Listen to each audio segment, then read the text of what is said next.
Welcome. So, welcome to our first installment of Question of the Week. So, as the title suggests, we're going to be talking about a question for you guys to think about this week. And for those of you who don't know, those on YouTube, this is Jesus Talk with Ari and Ria. And we have a podcast, and this is the visual part of our podcast. And we post 3 times a week, Monday, Wednesday, and Friday. So, this is our Friday installment, Question of the Week.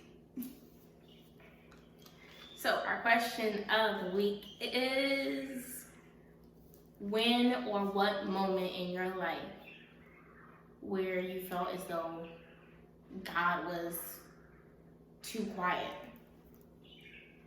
I know there's been many times where people was like, I can't hear you. God, you want to talk louder? Huh? Be silent. Exactly.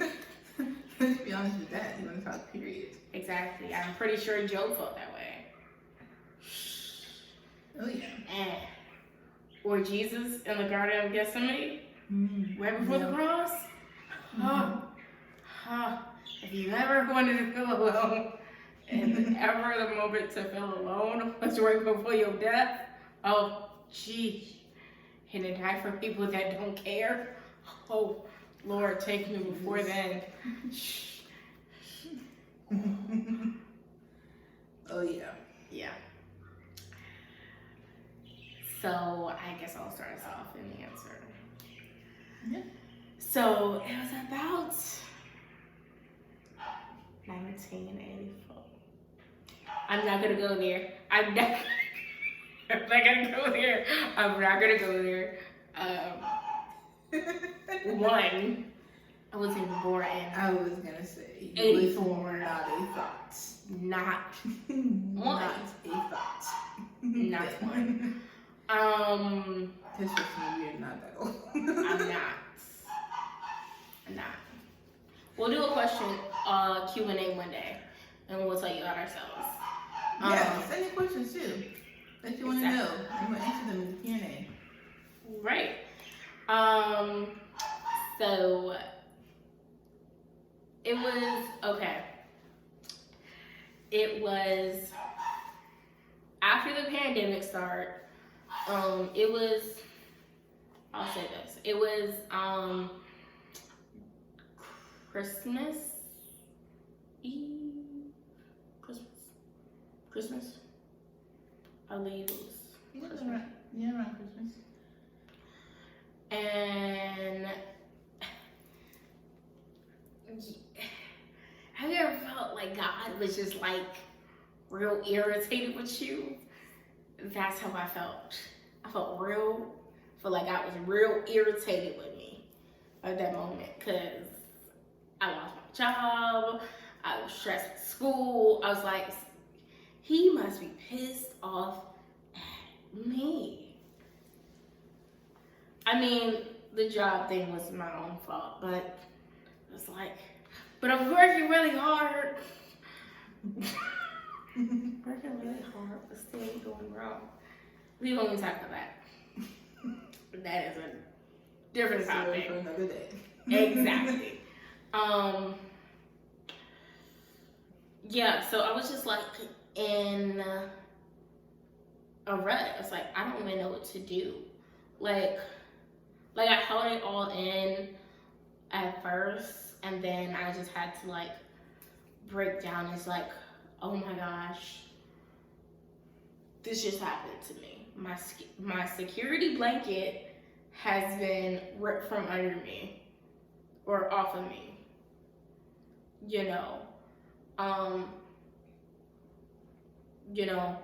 My mother told us after we got out of high school, in order to live in this house, you have to either have a job or go to school. So my smart self was like, I'm gonna do both. And I don't think you kind of see how that turned out. I'm only doing one now.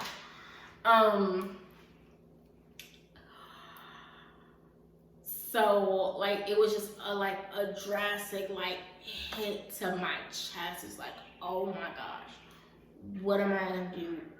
How am I gonna tell my mother that I just lost my job? How?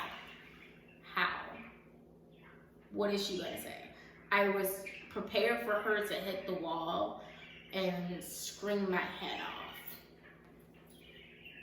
Which surprisingly, she didn't. So, but I still needed to clear my head. So I came over this one home to get away. So I spent some time here. She went and spent time with her family for Christmas. I stayed here for a break and some time away. Whatever. And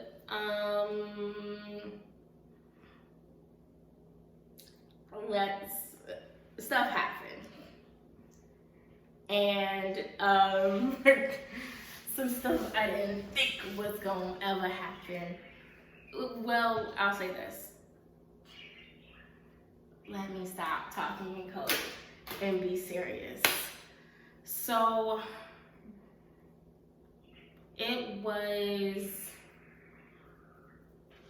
what happened was one of my greatest fears came face to face with me, and I was not prepared at all. I promise you, not at all. I won't go into details, but let's just say that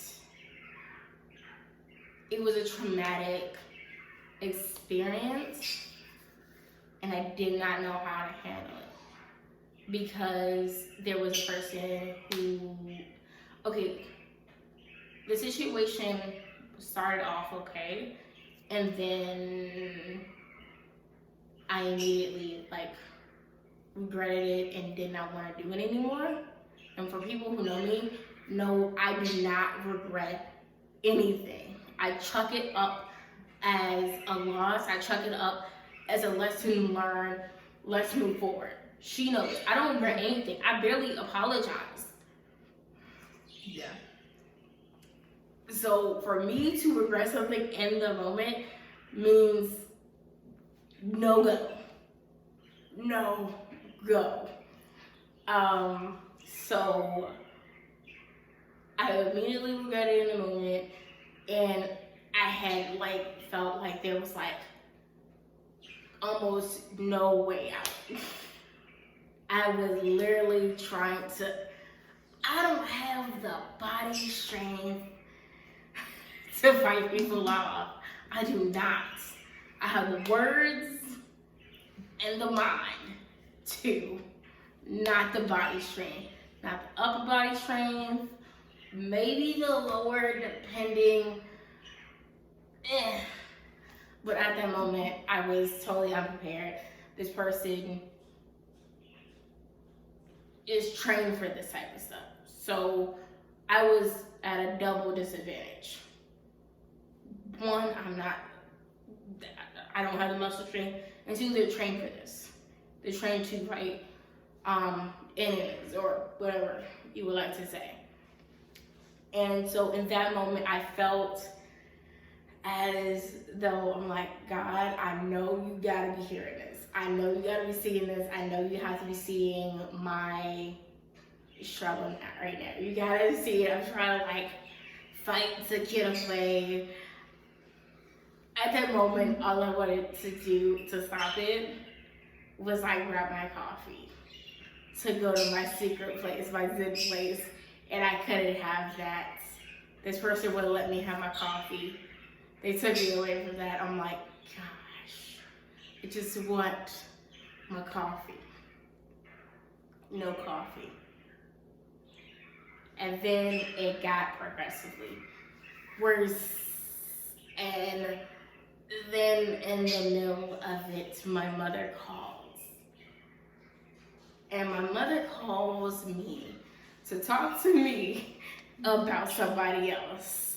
You do not know the anger and the hurt I felt in that moment. I'm like, you want to talk to me about somebody else's salvation right now? I'm like, ma'am. But I didn't say anything either. So I can't totally blame her. After that, I felt like, I definitely felt like I was too quiet. I'm like, I know you hear my cries. I know you hear me screaming out. I wasn't verbally speaking out, screaming out. When I get in certain situations, I tend to shut down. I began to get quiet, especially when there's somebody that can overpower me. So I'm like, if I can't scream out, I know he can hear my prayers in my heart. I know he can hear my heart's cries. I know he can hear my tears right now. And I wish you could come and just, it didn't help after it was over, because then I went and I cried in the shower, and then cried in a ball in the bed under covers, which I'm pretty sure I caught a fever from, but that's neither here nor there at the moment. It was a lot to get through. It was a lot. It was a lot. Because I guess now looking back at it, I wouldn't say it was a testing of my faith. I mean, it's a testing of my faith to see would I still trust God after it, even though it felt like I couldn't hear him. But I also think it was a strengthening, because I learned more about myself, and I learned even more why I am who I am. I learned even more why I don't and I shouldn't just give pieces or parts of me away to people. Because then you have people that think it's okay to violate you, or they are entitled to a piece of you every time they come. I also learned that even though I like things, I only share those likes with certain people. So I reserve certain intimate moments with certain people because I trust them. Anybody who knows, there are certain things that you can do that can go a little too far, and people can get harmed in the process. Mm-hmm. And so in that situation, I didn't trust that person enough. Plus, anybody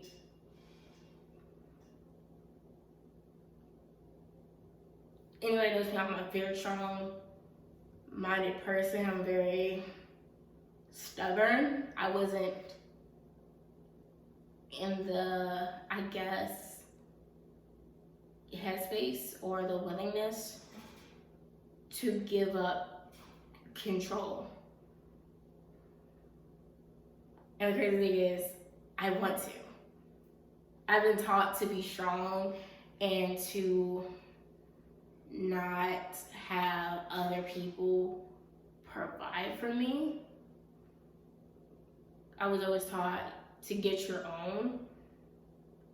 I mean, if you have to stay with somebody, then it is what it is, but at least things have something of your own. So that was a moment that just took me back. Now talking to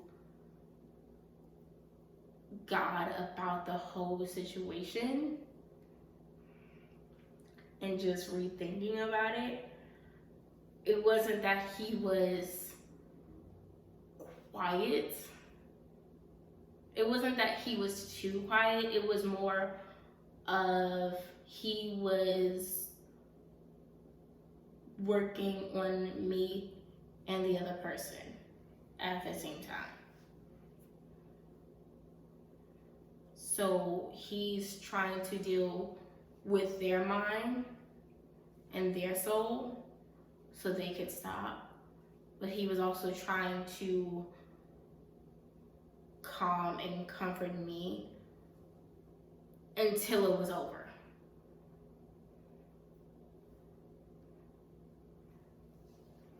Because there were moments in my mind, I'm like, if I just stay still enough, maybe this could go faster and this could be over sooner.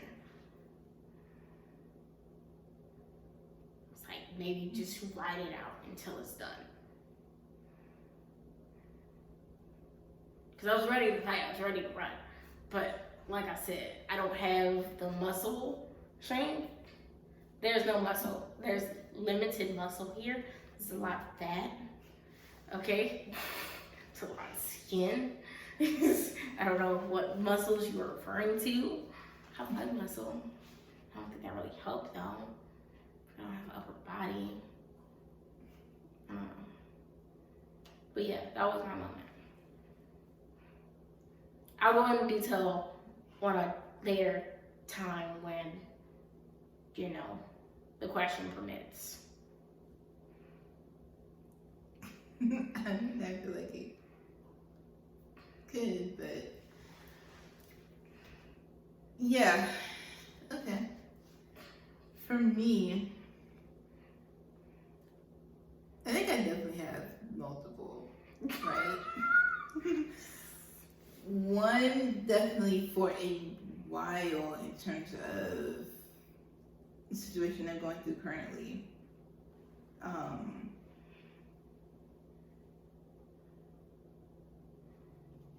Because for a while in it, I definitely feel like I can hear God, you know, and like this whole season with the last few months, it's just been one thing after another, and you know, being traumatized and stressed and this and that, and you know, ups and downs. It's like I got to the point I was getting overwhelmed and just felt like I was fighting. I couldn't hear him anymore, you know. Mm-hmm. Until literally recently. So that's one. When I'm comfortable talking about all of it, and when this particular situation is over, and I'm comfortable talking about it, then I'll go into details. But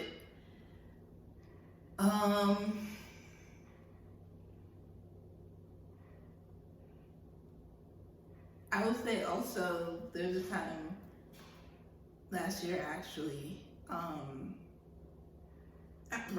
right after the pandemic happened, where I kind of felt that way too. you know, with all these personal changes that I've had, you know, new job, new house, and just everything going on in the world, the pandemic, social injustice, all of that. It was just a lot, right? Especially when I moved to my apartment. I was by myself because of the pandemic. Because I moved literally right before it got bad and there was the shutdown, right? So I was isolated. And it was a lot. I got overwhelmed. So I came over to ease her troubled mind. But no, it did get pretty bad at times. But it thankfully got better. Then again, started hearing God again.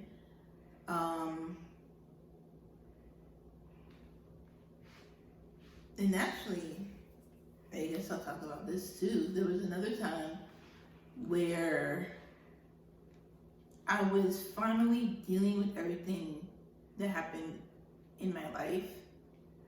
Because I grew up just like, okay, I gotta be strong, this and the third. Never liked crying in public, you know. Didn't really feel like I could go to anyone, whatever. So I buried my feelings.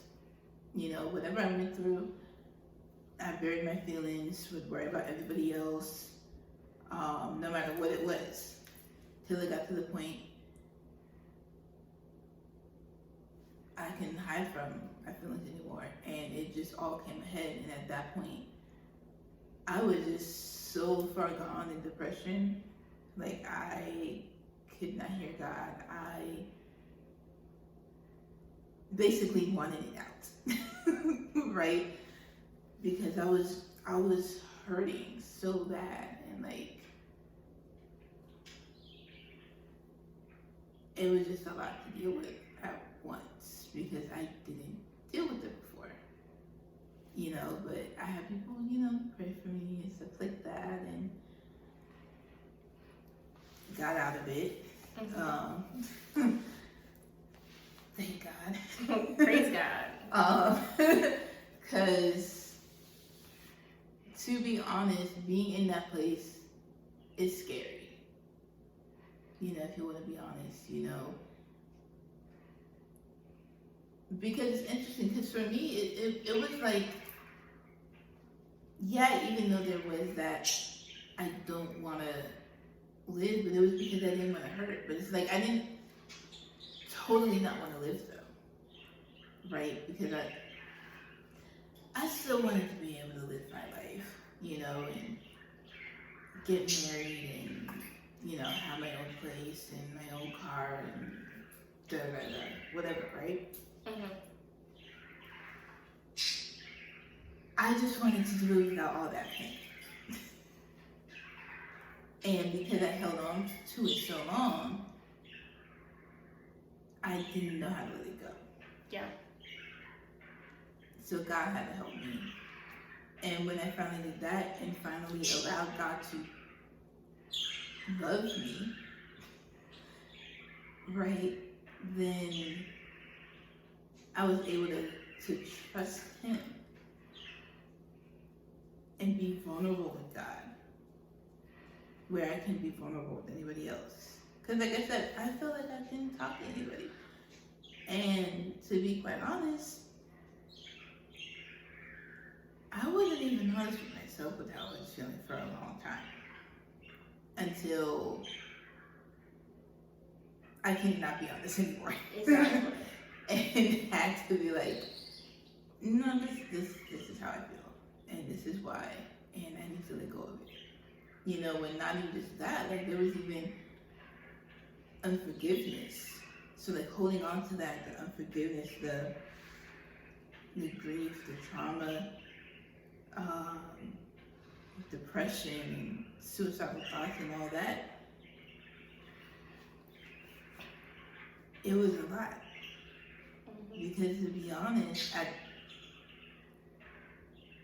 at that point, when I got to the point where I finally was able to let it go and start that process, I was in my mid-20s. So I had 20 plus years of stuff Right. that I had to work through. You know, of forgiveness and grief and just all that, right? Because I didn't have the space to Talk deal with about it it. before, or talk about it before, right? So now that I'm finally in a place where I'm willing to be more vulnerable and feel my feelings, it's still difficult to do that because I'm not used to it. Mm-hmm. And quite frank, I don't like it. When it's negative feelings, right? So She shuts down. I do.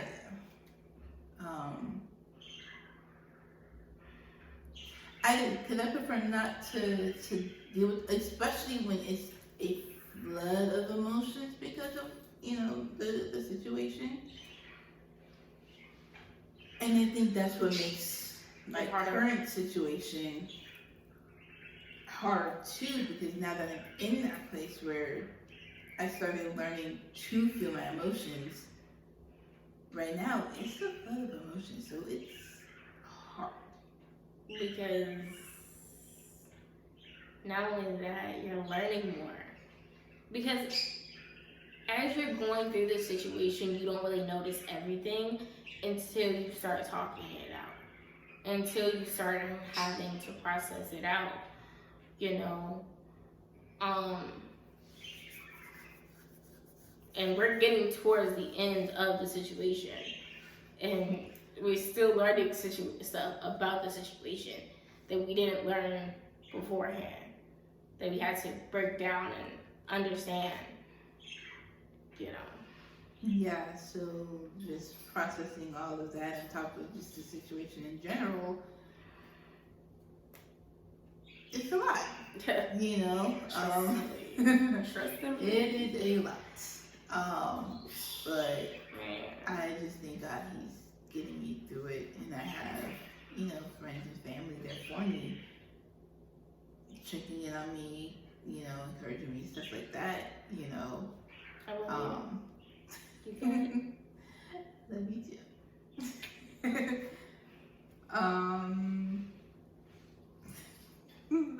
But no, like, that's one thing I really truly am thankful for. Mm-hmm.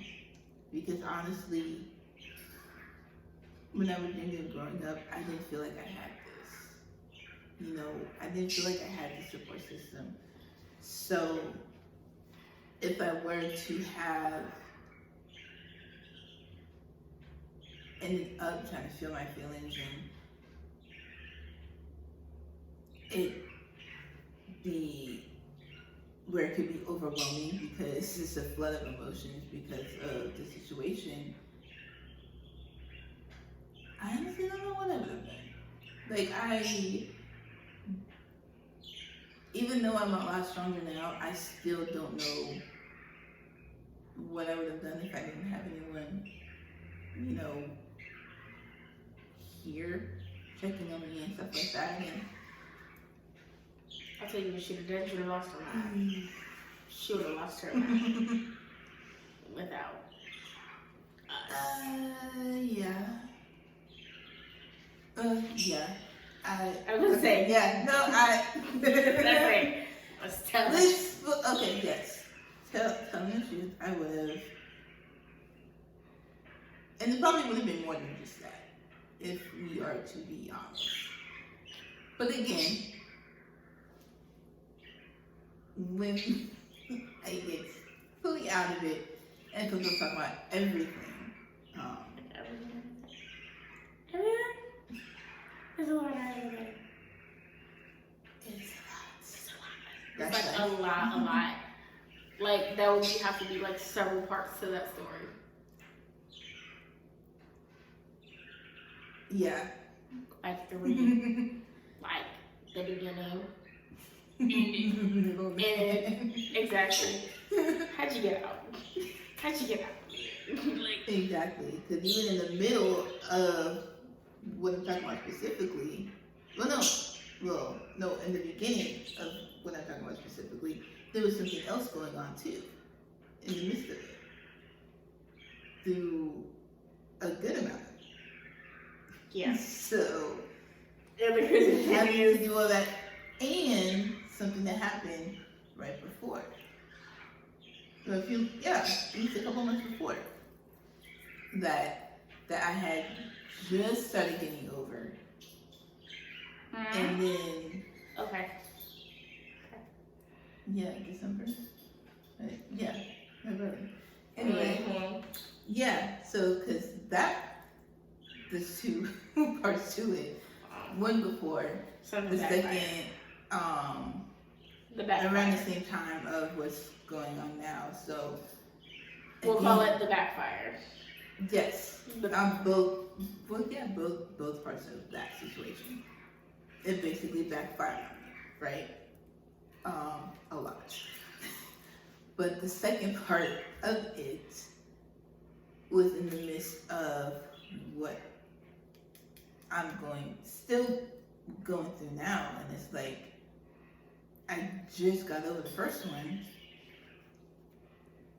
For the other one to start, and then this too on top of that,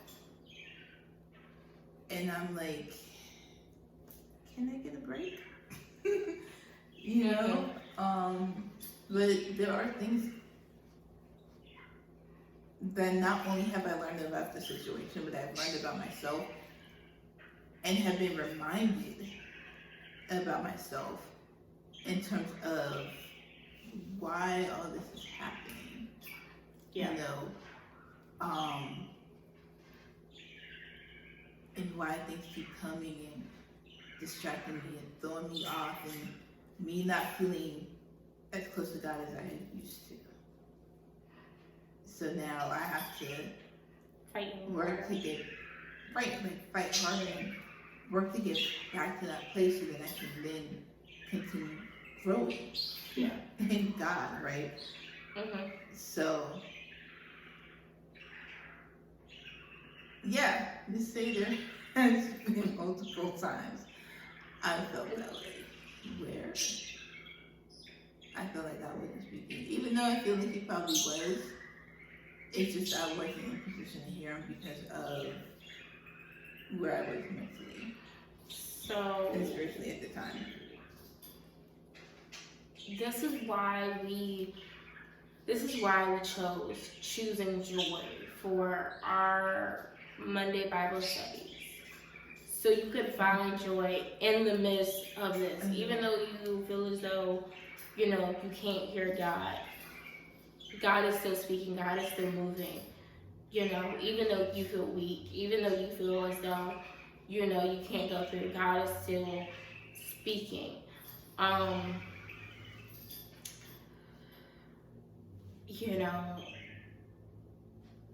As she was as she's processing her situation now, like earlier today, we just had like a raw moment. I don't know about you, but have you ever had that moment where you had to sit in the mourning booth with somebody, or somebody's just going through and they're just crying their eyes out, and you can't even say really much. All you can do is just be there with them. That was a moment that happened earlier today, and being in that mourning booth, it made me start to process and mourn my own situation, because mine is not as recent as hers, but I didn't deal with it fully. So it's almost like it never happened. So I wasn't replaying it, but I was going through that moment in my head again. And I was kind of starting to feel those emotions again, even though I wasn't in that space anymore. I wasn't in that situation. But I felt for her. I mourned with her because I know the situations that she's going through, and I went through something similar, and I felt bad because I didn't recognize it sooner.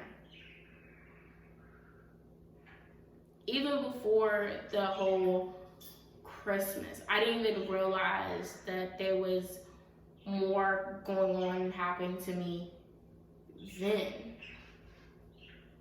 as I was growing up, or as I was actually maturing.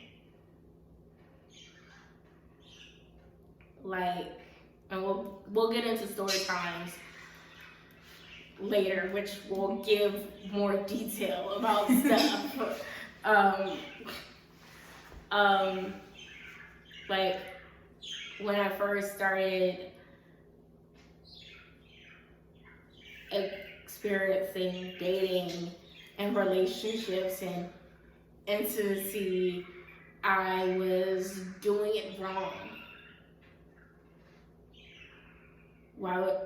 You may ask, how was I doing it wrong? I was looking for the wrong thing. I would say I was looking for my father. I wasn't looking for my father, but I really was. Because that's what I got. I was mainly at that moment just looking to be comforted and to feel good and to, feel like, someone cares, somebody wants me, someone is gonna be here to protect me, and you're not gonna leave, and blah, blah, blah. All the while sacrificing my own comfortability. There was like moments where, I just stayed in that moment because I felt I had to. Because, hey, we're here now. You can't just keep turning back. Here now. Or I was feeling like, if I sacrifice, they'll get better. And they never did. And it was like, wow. Because at first I didn't put a name to none of that. I just thought, it happens in relationships. But it actually comes to the fact that it only happens in toxic relationships.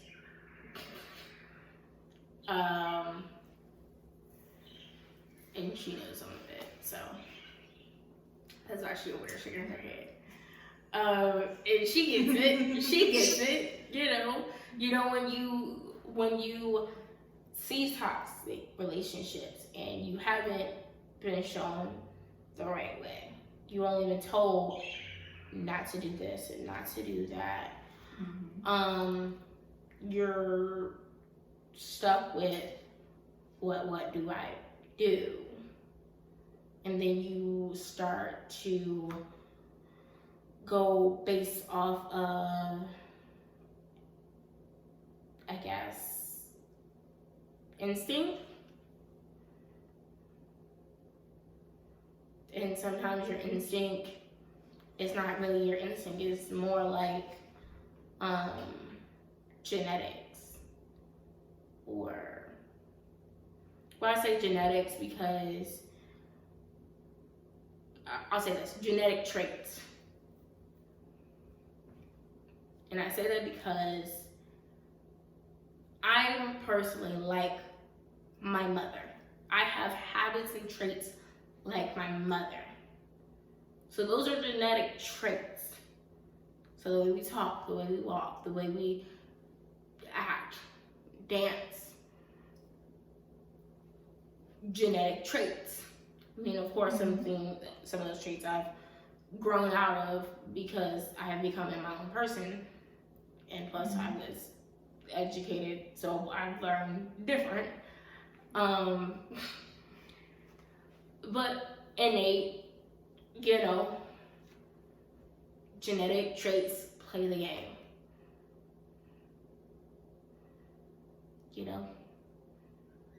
As long as they talk good, it'll be okay.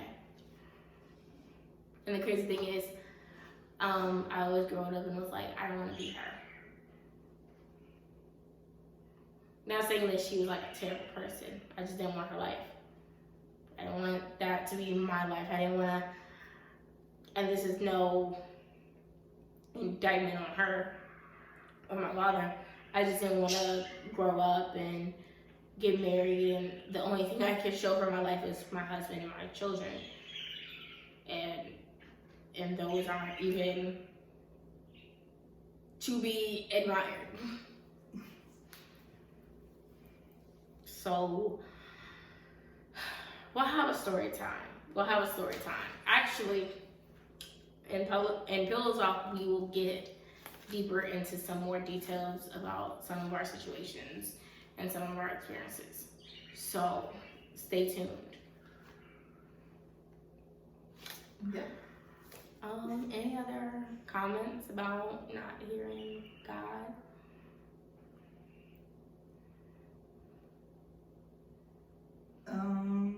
I mean, other than just keep pressing through until you do, don't give up, because it's not that God stopped talking or doesn't want to talk. You just have to get back in position, get back to doing what you did to hear God. If the situation threw you off, you didn't, you're not praying like you used to, or in your word like you used to, or whatever, to get in that mode, to get it in position to get in His presence, to hear Him.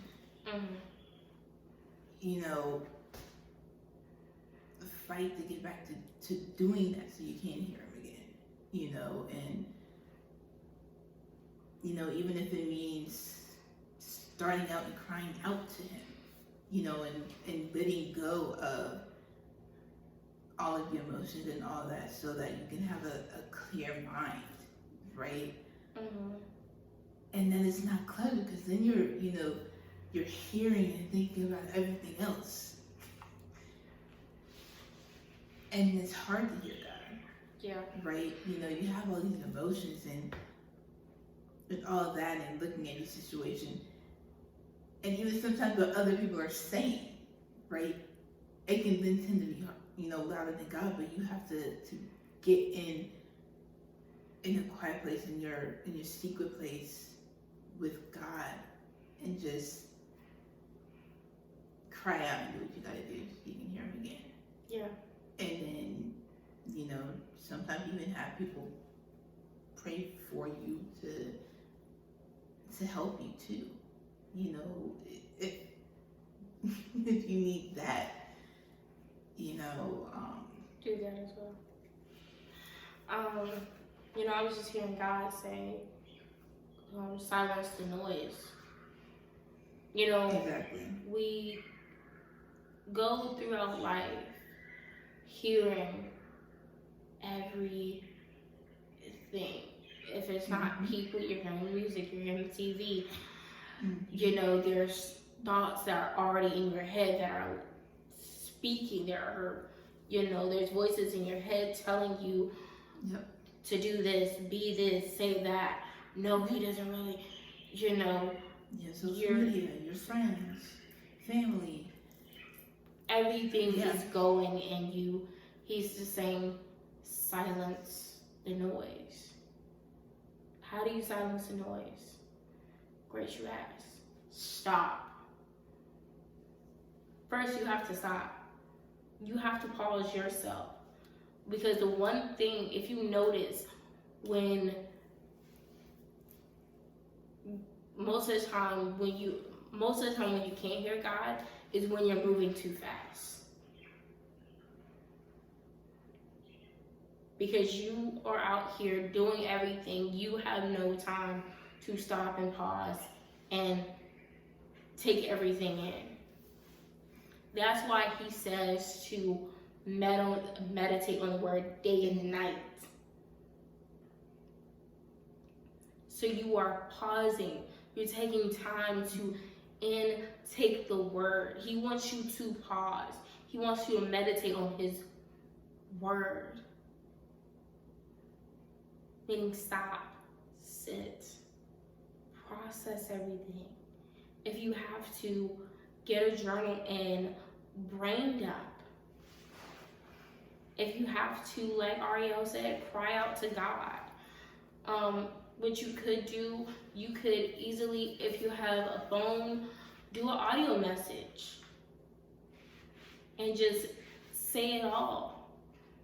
Or with a diary, there's some daily journal apps on the phone, on Apple or Google Play Store that are free, that you can just literally release everything. You can just write down everything that you're feeling.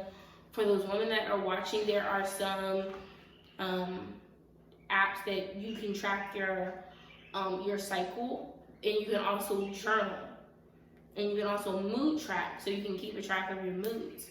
If you have a planner, you can also put a mood tracker, or if you have a bullet journal, whatever you have to do to keep yourself in track, do that. You have to release. He tells you to put it on his altar. To cast all your cares on him. Cast all your cares and your anxieties onto him. Yeah. That's why we can't hear God, because we keep listening. We keep replaying these stories and these circumstances and these voices and these thoughts and these songs. Mm-hmm. This is why you cannot listen. You cannot be a Christian and listen to all this R&B. This is why you can't be a Christian and listen to all this rap. Because that music gets into your body, it gets into your system. Yeah. I'm not saying, oh, go ahead. But I was just going to say, because, like, I don't think a lot of people realize how powerful music is, right? Mm-hmm. And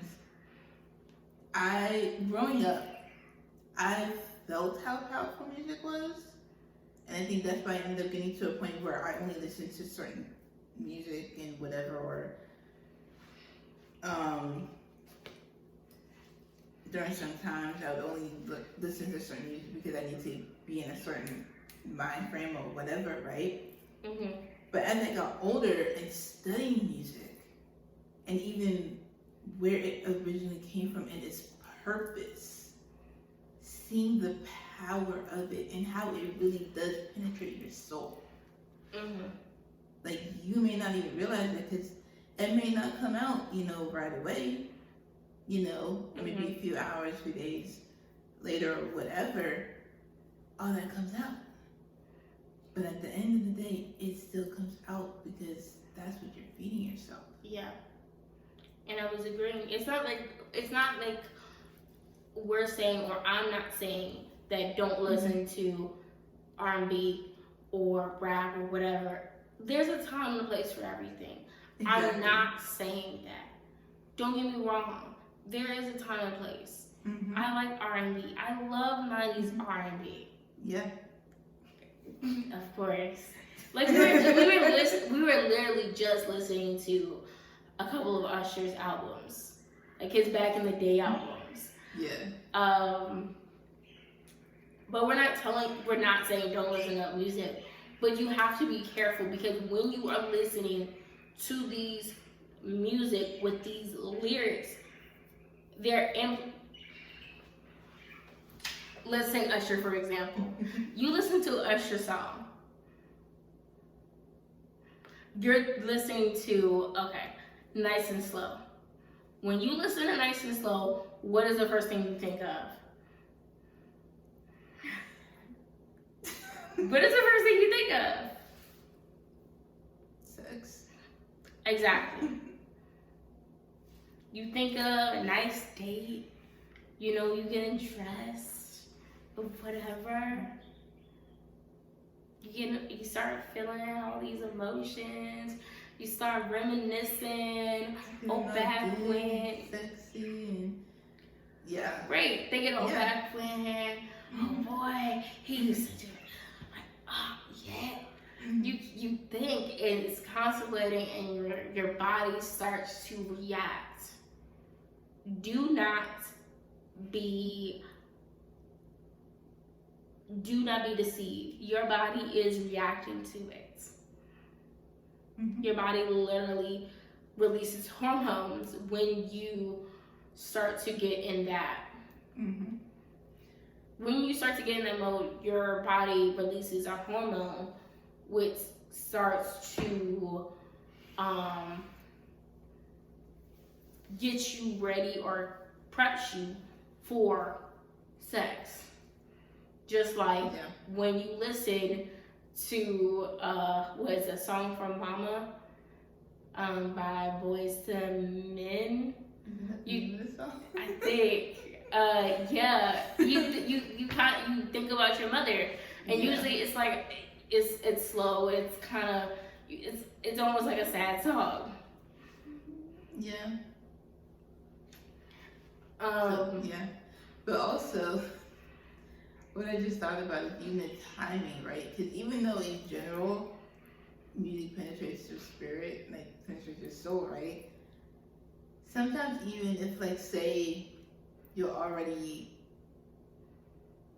mad, right?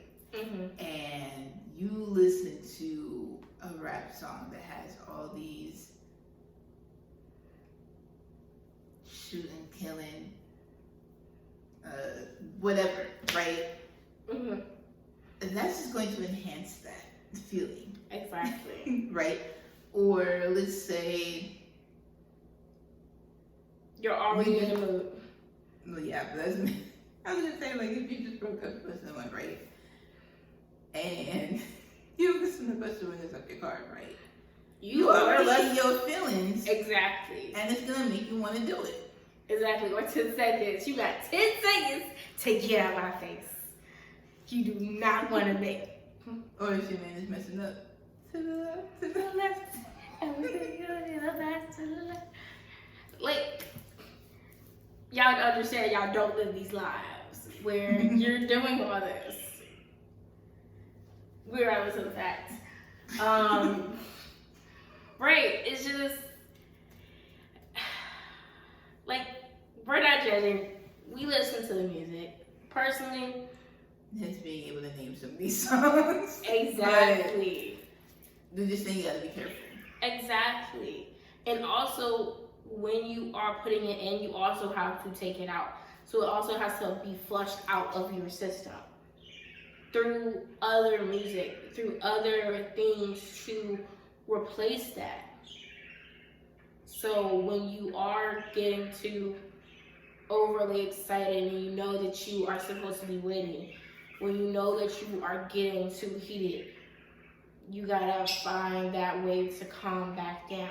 If you're getting sad, you have to find that way to get your spirits up.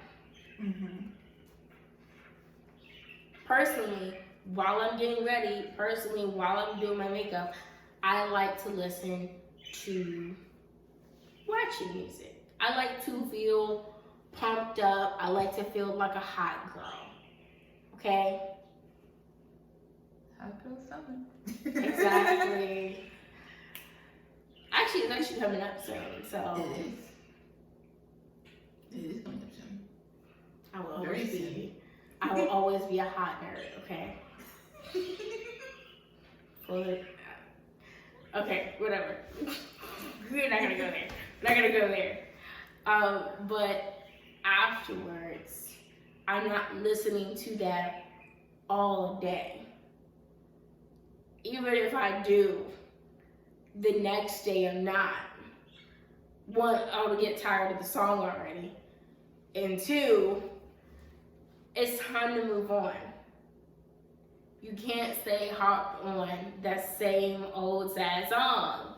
That's why we have women out here saying men ain't nothing, and men saying these women ain't loyal. Mm-hmm.